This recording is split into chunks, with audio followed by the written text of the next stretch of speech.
As a diabetic patient हम बहुत बार HbA1c test कराते हैं। अभी इस HbA1c टेस्ट का एक सिंपल लैंग्वेज में मतलब बताएं तो हम जो पिछले 3 महीने में हमारे शुगर का जो अप डाउन हो रहा है उसका एक मीन रिकॉर्ड निकालेंगे तो उसे HbA1c टेस्ट का रिपोर्ट बोला जाता है। ये बहुत सिंपल लैंग्वेज में हो गया। मगर HbA1c एग्जैक्टली क्या होता है ये आज हम जानेंगे, और इस HbA1c बढ़ने का मतलब क्या होता है, और ये HbA1c बढ़ गया तो किस तरह से अपने हेल्थ को डिटोरिएट करके अलग अलग मेडिकल कंडीशंस फॉर्मेशन के लिए ये HbA1c रिस्पॉन्सिबल ठहर सकता है। इसके बारे में हम लोग बात करेंगे। तो HbA1c के अंदर का जो Hb है उसका मतलब ये है कि हीमोग्लोबिन, और A1C का मतलब है हीमोग्लोबिन के अलग अलग टाइप से, उसमें से सबसे कॉमन जो टाइप है हीमोग्लोबिन का वो है A1। और दूसरा जो टाइप आता है HbA2, और तीसरा जो एक टाइप आता है HbF। उसमें से HbA1 बहुत कॉमन टाइप है जो लगभग 95% उसी का प्रोपोर्शन होता है। तो उसी के वजह से हम लोग जब HbA1c टेस्ट करते तो उसमें से भी हम लोग HbA1 टाइप को ही टेस्ट किया जाता है क्योंकि वो बहुत कॉमन है इसीलिए। तो ये जो HbA1c में से Hb जो है वो हीमोग्लोबिन है, और हीमोग्लोबिन का काम होता है ऑक्सीजन को कैरी करना अपने अलग अलग ऑर्गन्स के पास। और ये जो हीमोग्लोबिन है अपने आरबीसी के अंदर होता है। आरबीसी का मतलब है रेड ब्लड सेल्स, जो लाल रक्त पेशी जो होते हैं उसी के अंदर ये हीमोग्लोबिन ठहरता है। और वो मिला के जो ब्लड जो बनता है उसका, तो वो अपने ऑक्सीजन को बॉडी के अंदर अलग अलग ऑर्गन्स के पास पहुंचाने का काम करता है।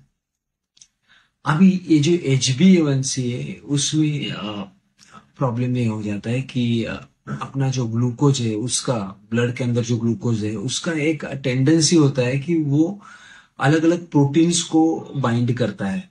और ये जो ग्लूकोज का अलग अलग प्रोटीन के साथ जो बॉन्डिंग हो जाता है वो ज्यादा करके रिवर्सिबल बॉन्ड होता है, यानी वो ब्रेक भी हो सकता है वो बॉन्ड, और एक नॉर्मल कंडीशन में ग्लूकोज वापस आ सकता है। मगर हीमोग्लोबिन ये भी एक प्रोटीन है, और जब भी अपने ब्लड के अंदर का ग्लूकोज इस हीमोग्लोबिन को अटैच होना शुरू हो जाता है तो ये जो बॉन्ड है ये इरिवर्सिबल बॉन्ड बन जाता है, यानी ये बॉन्ड ब्रेक नहीं हो सकता है।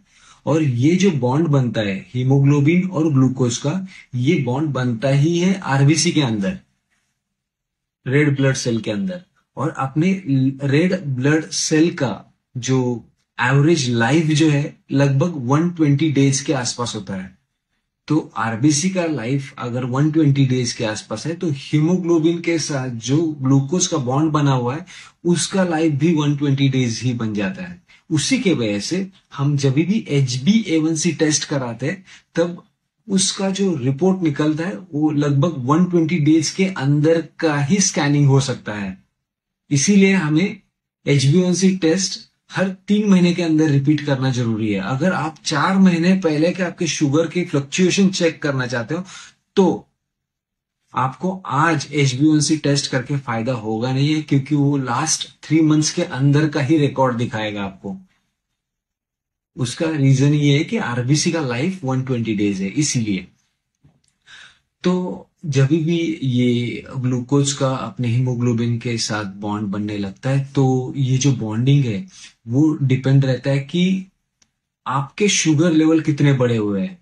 जनरली एक 5 या 6 तक ग्लूकोज मॉलिक्यूल्स इस हीमोग्लोबिन के साथ अटैच हो जाते हैं। मगर ये जो मॉलिक्यूल्स का नंबर बहुत ज्यादा बढ़ने लगता है, बहुत ज्यादा ही और होने लगता है, तो अ, अपना HbA1c टेस्ट में उसका रिपोर्ट भी, HbA1c लेवल भी बढ़ते हुए दिखाई देते हैं। और ये इसका रीजन ही होता है कि आपके ब्लड के अंदर के ग्लूकोज जैसे जैसे बढ़ते जाएंगे वैसे वैसे हीमोग्लोबिन के साथ इस ग्लूकोज का कवरेज भी बढ़ते जाएगा, ये बॉन्डिंग बढ़ते जाएगा। उसके वजह से ये जो हीमोग्लोबिन का एक्चुअल जो बायोकेमिकल जो कंपोजिशन है वो चेंज होने लगता है। और उसके वजह से हीमोग्लोबिन अगर ग्लूकोज से पूरी तरह से कवर होने लगा, तो हीमोग्लोबिन का जो एक्चुअल काम है ऑक्सीजन कैरिंग का काम, वो कहीं डिस्टर्ब होने लगता है। और वो डिस्टर्ब होने के वजह से आपको अलग अलग मेडिकल कंडीशंस के फॉर्मेशन की भी चांसेस बढ़ जाते हैं। जैसे कि सबसे पहली कंडीशन बन जाती है हाइपोक्सिया, यानी आप ऑक्सीजन तो परफेक्ट, यानी जितना चाहिए उतना इनहेल कर रहे हो, मगर आपका हीमोग्लोबिन इस ग्लाइकेशन के वजह से, यानी ग्लूकोज बॉन्डिंग के वजह से प्रॉपरली फंक्शन नहीं कर पा रहा है। उसके वजह से वो आपके ऑक्सीजन को अलग अलग ऑर्गन्स तक पहुंचा नहीं पा रहा है, और उसके वजह से हाइपोक्सिया नाम की एक कंडीशन फॉर्म हो रही है। और हाइपोक्सिया फॉर्म हो गया तो डेफिनेटली ऑर्गन डैमेजेस के भी चांसेस बढ़ जाते हैं।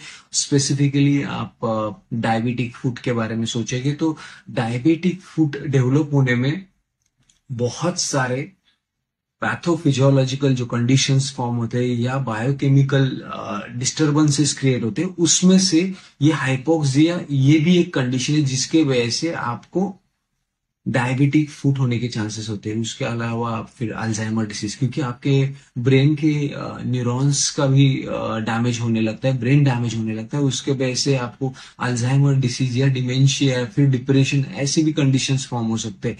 या आपको ब्रेथलेसनेस भी फील हो सकता है। तो ब्रेथलेसनेस फील होने का रीजन भी आपको हाइपोक्सिया, यानी आपका हीमोग्लोबिन का ऑक्सीजन कैरिंग कैपेसिटी जो है वो कम होने के वजह से ब्रेथलेसनेस फील कर सकते हैं। तो आपका यहाँ HbA1c लेवल बढ़ रहा है और उसके वजह से आपको डायबिटिक फुट हो रहा है, या फिर आपको डिमेंशिया हो रहा है, या फिर आपको ब्रेथलेसनेस हो रहा है। ये आपको कहीं रोकना होगा।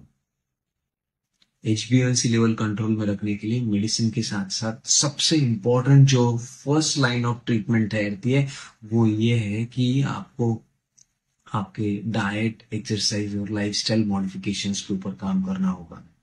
मैंने मेरा HbA1c 9.5, दिन में 6 टैबलेट लेते हुए HbA1c 9.5, वहां से मैंने मेरा HbA1c 5.5 without any medicine since last 4.5 years। इतना HbA1c मैंने मेरा रिवर्स किया हुआ है, डायबिटीज रिवर्स किया हुआ है। और उसके पीछे का रीजन सिर्फ यही है कि मैंने मेरे लाइफस्टाइल में, मेरे डाइट में, मेरा लाइफस्टाइल के अंदर एक्सरसाइज को इंक्लूड करने के वजह से मैंने मेरा डायबिटीज रिवर्स किया हुआ है। तो आप भी आपका डायबिटीज रिवर्स कर सकते हो। टाइप 2 डायबिटीज डेफिनेटली रिवर्सिबल है, मगर उसके लिए बहुत ज्यादा जरूरत होती है कि डेडिकेशन, डिसिप्लिन के साथ एक साइंटिफिक अप्रोच के साथ काम करना। मगर ये साइंटिफिक अप्रोच क्या हो सकता है, वही जानने के लिए मेरा ये जो चैनल फिटमॉप्स है उसमें अलग अलग पोस्ट वीडियोस से मैं आपके साथ नॉलेज शेयर करते रहूंगा। कौन से एक्सरसाइजेस होते हैं जो आपको आपका डायबिटीज रिवर्स करने में, डायबिटीज कंट्रोल में रखने के लिए मदद कर सकते हैं, कौन से ऐसे डाइटरी कंपोनेंट्स है, किस तरह के अपना डाइट मैनेज करना जरूरी है, कौन से ऐसे फैक्टर्स है जो आपका शुगर लेवल बढ़ाता है और शुगर लेवल कम करने में भी हेल्प कर सकता है। ऐसे फैक्टर्स के ऊपर भी मैं आगे जाके आप सबसे बात करते रहूंगा। तो ये HbA1c लेवल कंट्रोल में रख के आप बहुत सारे मेडिकल कंडीशंस को भी, या आगे जाके डायबिटीज के वजह से जो आने वाले डायबिटीज के कॉम्प्लिकेशन है, जैसे कि न्यूरोपैथी हो गए या फिर रेटिनोपैथी हो गए, ये सारे कॉम्प्लिकेशंस को आप कंट्रोल में रख सकते हो, या वहां तक पहुंचने का जर्नी कहीं स्टॉप कर सकते हो। Thank you.